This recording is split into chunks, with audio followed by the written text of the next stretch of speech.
towers with careful hands. They dig moats with focused intention. They place shells like precious jewels. And when the water finally rushes in and reclaims everything they've created, they don't scream about injustice. They don't collapse in despair. They laugh. They run through the foam. They start building again. Somewhere between childhood and now, most of us forgot how to do this. We forgot how to build with joy, even when we know the tides will turn. We forgot how to trust the process when we can't control the outcome. We forgot how to act as if everything works out, not because we're naive, but because we understand something deeper than fear. Marcus Aurelius, a man who carried the weight of an empire on his shoulders, wrote words in his private journal that still echo through time. The impediment to action advances action. What stands in the way becomes the way. He wasn't speaking to crowds. He wasn't performing for history. He was reminding himself in his most difficult moments that obstacles aren't interruptions to the path. They are the path. This is what we've lost. This is what we're reclaiming today.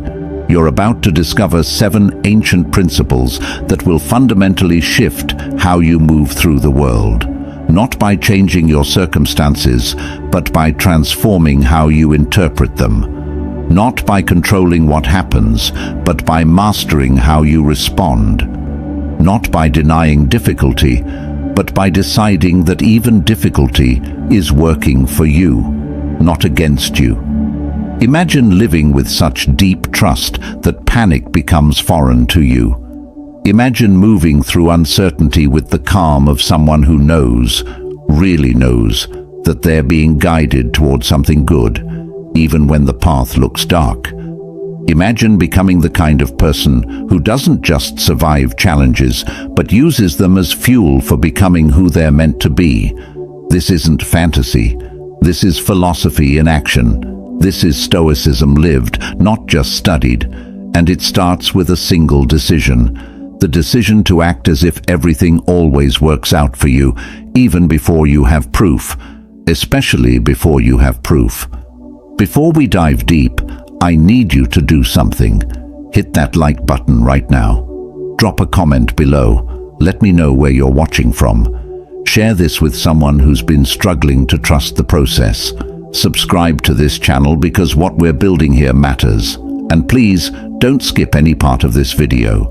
Each principle builds on the last, and by the end, you'll have a complete framework for living differently.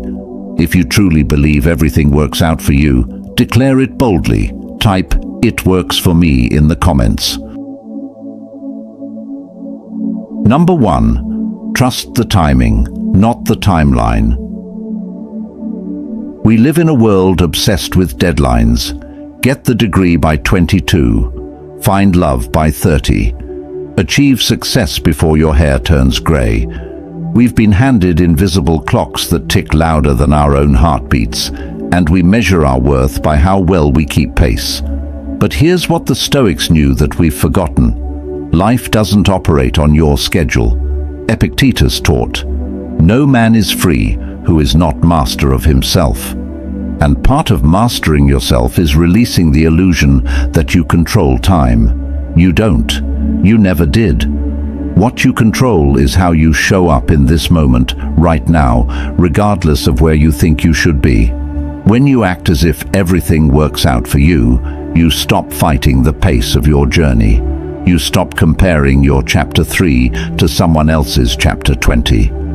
You understand that delays aren't denials.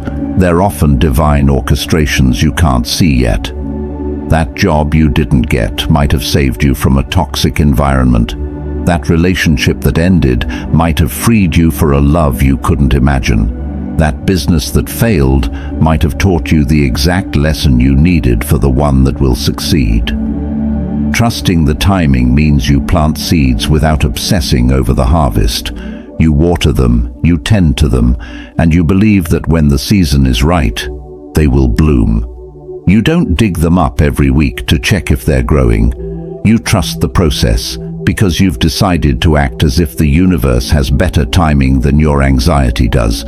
This doesn't mean you sit back and do nothing. It means you work with intention but without desperation. You take action from a place of trust, not fear.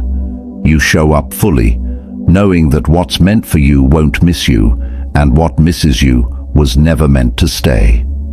Think about the oak tree. It doesn't stress about becoming an oak tree. It doesn't compare itself to the pine. It simply grows at its own pace, trusting that its roots are deepening even when no one can see them. That's the energy you're cultivating here, the quiet confidence that your timing is perfect, even when it feels painfully slow. When you trust the timing, you stop living in the future and start living in the now. You stop postponing your peace until everything aligns. You find peace in the alignment itself, the alignment between your effort and your surrender, your ambition and your acceptance. So today, release the timeline. Stop letting imaginary deadlines steal your joy. Stop thinking you're behind. You're not late. You're not lost. You're exactly where you need to be, learning exactly what you need to learn. And when you act as if everything works out, you'll start to notice how often it does, just not always in the way or the time frame you expected. Number 2, reframe every setback as setup. There's a moment that comes for all of us, the moment when everything you built comes crashing down. The promotion goes to someone else. The relationship ends. The dream you nurtured dies before it ever takes its first breath. And in that moment, you have a choice. You can see it as the end, or you can see it as the beginning of something you couldn't have planned. The Stoics called this amor fati, the love of fate. Not just acceptance, but genuine love for everything that happens, including the hard stuff. Nietzsche later echoed this when he said, "My formula for greatness in a human being is amor fati," that one wants nothing to be different, not forward, not backward, not in all eternity. This isn't about being passive, it's about recognizing that resistance to what is only multiplies your suffering. When you act as if everything works out for you, you train yourself to look for the setup in every setback. You become a master at finding the hidden gift, the buried lesson, the unexpected doorway. You stop asking, "Why is this happening to me?" and start asking, "What is this making possible for me?" Consider the caterpillar. If someone rescued it from the struggle of breaking out of the cocoon, it would never develop the strength to fly. The struggle isn't a mistake, it's the entire point. Your setbacks work the same way. They're not interruptions to your journey, they're the journey itself, building muscles you'll need for the flight ahead. Every setback is data, every failure is feedback, every closed door is information about which direction to move next. When you get rejected from a job, you're not being told you're not good enough, you're being told this particular door isn't yours. When a friendship fades, you're not losing connection. You're making space for relationships that match who you're becoming. This reframe requires practice. Your brain is wired for negativity bias. It's a survival mechanism. But when you consistently choose to see setbacks as setups, you rewire that circuitry. You become someone who mines gold from the rubble, who finds treasure in the wreckage, who sees possibility where others see only pain. The key is to feel your feelings fully without letting them dictate your interpretation. You can be disappointed and still believe it's working out. You can grieve and still trust the process. You can hurt and still have hope. These aren't contradictions. They're the full human experience. Think about the farmer whose horse runs away. The neighbors say, "Such bad luck." The farmer says, "Maybe." The horse returns with wild horses. The neighbors say, "Such good luck." The farmer says, "Maybe." His son breaks his leg taming one of the wild horses.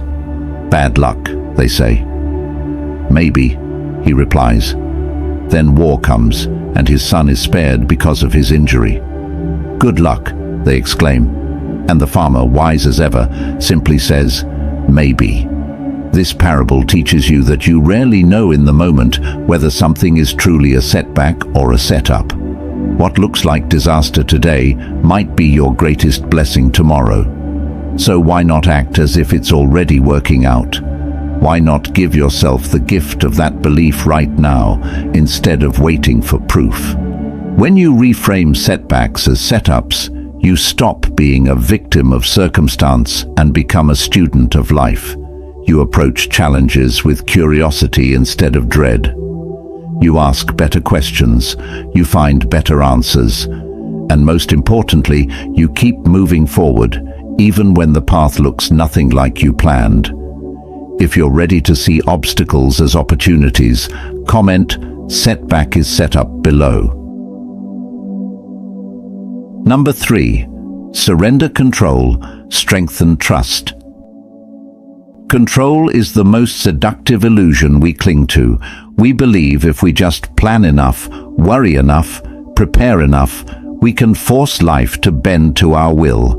We grip tightly to outcomes, to people, to timelines, and we call it being responsible. But the Stoics understood something we've forgotten. The tighter you grip, the more you suffer. Seneca wrote, "We suffer more often in imagination than in reality." Most of your anxiety isn't about what's happening, it's about what you think should happen and your desperate attempts to make it so. You exhaust yourself trying to control variables that were never yours to control in the first place. When you act as if everything works out for you, you practice radical surrender. Not the kind where you give up, but the kind where you give over. You distinguish between what's yours to control and what isn't. And here's the truth. There's very little you actually control. You don't control other people's choices. You don't control outcomes. You don't control timing. You don't even control tomorrow. What you do control is your effort, your attitude, your integrity, and your response. That's it. That's the entire list. And when you pour your energy into those things instead of everything else, life becomes remarkably lighter. Surrendering control doesn't mean you stop taking action. It means you take action without attachment to specific results. You do your best, then you release. You plant the garden, but you don't demand that it grow. You have the conversation, but you don't manipulate the response. You apply for the opportunity, but you don't collapse if it doesn't work out. This is the dance between doing and allowing, between effort and ease. You work hard, but you hold your plans loosely. You commit fully, but you stay flexible. You care deeply, but you don't suffocate what you love with your need for certainty. Think about trying to hold water in your fist. The tighter you squeeze, the more it escapes. But when you cup your hands gently, the water stays. That's how you need to hold your life. With open hands, with trust, with the belief that what's meant for you will stay, and what leaves was meant to teach you to let go. Strengthening trust means you stop needing guarantees before you move. You understand that faith isn't about knowing how it will work out. It's about knowing it will work out somehow, in some way, for your highest good. Even when you can't see it, even when it hurts, even when everyone else thinks you're crazy for believing. The practice is simple but not easy. Every time you feel yourself trying to control something outside your sphere of influence, pause. Take a breath. Ask yourself, what's mine to do here? Do that thing fully. Then release everything else. Hand it over to life, to time, to the universe, to whatever greater intelligence you believe orchestrates this existence. You'll be amazed at how much energy you reclaim when you stop trying to micromanage reality.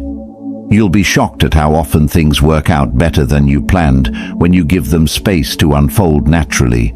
And you'll discover a peace that doesn't depend on everything going your way, a peace that exists because you trust the way everything is going. Number 4. Act with certainty, even in uncertainty. There's a particular kind of paralysis that grips people when they can't see the full path ahead.